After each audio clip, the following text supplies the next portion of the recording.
আসসালামু আলাইকুম and hello everyone, welcome to my channel. অনেকদিন পর চলে আসলাম। আজকে আমি রান্না করব মিষ্টি কুমড়ার শাক। মিষ্টি কুমড়ার শাক নিয়ে নিয়েছিলাম ফার্স্টেই।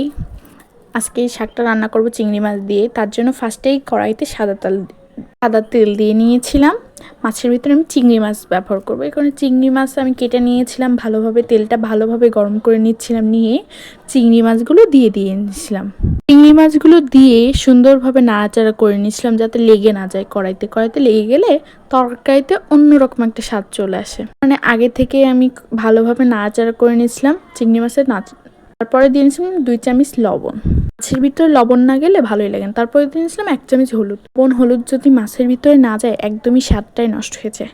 ভালোভাবে এবার নাড়াচাড়া করে নিচ্ছিলাম। ভালোভাবে নাড়াচাড়া করে ভাজা ভাজা করে নিব চিংড়ি মাছগুলো। ভালোভাবে ভাজা ভাজা হয়ে গেলে তারপরে দিয়ে দেব পেঁয়াজ, রসুন, কাঁচামরিচ। মরিচগুলো আমি চিড়ে নিয়েছি।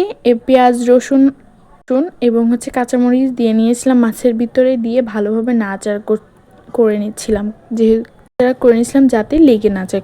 কড়াইতে লেগে গেলে কিন্তু তরকারির স্বাদটা নষ্ট হয়ে যাবে এবং পোড়া একটা সেন্ট আসবে। ভালোভাবে নাড়াচাড়া করে নিচ্ছিলাম, ভাজা ভাজা করে নেব আর কি। ভালোভাবে পেঁয়াজ ঝাল ভাজা ভাজা করে নিচ্ছিলাম।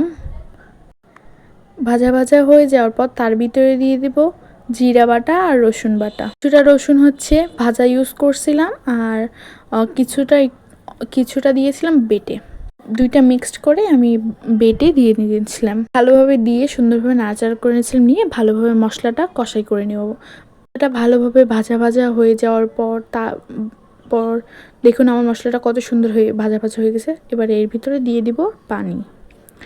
মশলাটা যেহেতু ভাজা ভাজা হয়ে গেছে, এবার দিয়ে দেবো পানি দিয়ে একটু জাল করে নেব। পানিটা আমি দিয়ে নিয়েছিলাম। পানি দিয়ে ভালোভাবে নাড়াচাড়া করে নিয়েছিলাম যাতে লেগে যাওয়া অংশটুকু একসাথে হয়ে যায়, মিক্সড হয়ে যায়। দেখুন আমার পানি দিয়ে জাল হয়ে গেছে। জাল হয়ে যাওয়ার পর ভালোভাবে দেখুন তার ভিতরে আবার দিয়েছিলাম লবণ। 1 চামচ লবণ দিয়ে নিয়েছিলাম এবং 1 চামচ হলুদও নিয়েছিলাম, যেহেতু এর আগের মাছের ভিতর দিয়েছিলাম।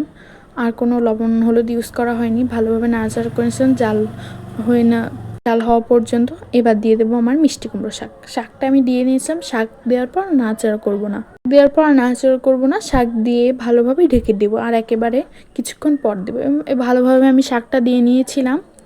শাকটা দিয়ে ঢাকনা দিয়ে ঢেকে রেখেছিলাম। ঢাকনা ওঠানোর পরে দেখুন রেডি। আমি নাড়াচাড়া করে নিয়েছিলাম, সব কিছুই তো দেয়া কমপ্লিট। এবার একটু জাল হলেই কমপ্লিট আমার মিষ্টি কুমড়ো এবং চিংড়ি মাছের তরকারি। বৃষ্টি আবহাওয়ায় এত সুন্দর একটা তরকারি হইলে আর কি লাগে। এদিক দিয়ে আমার শাকে তেল ওঠা না পর্যন্ত আমি জাল দিতে থাকবো। তেল উঠে গেলেই আমার শাক তৈরি। দেখুন আমার শাকে তেল উঠে গেছে, ভালোভাবে স্পষ্ট বোঝা যাচ্ছে। একটা আমার রেডি। আমার পাশে থেকে সাবস্ক্রাইব করে দিও। ধন্যবাদ আমার ভিডিওটা দেখার জন্য। আর তোমাদের কি রেসিপি চাই অবশ্যই কমেন্টে জানাবা।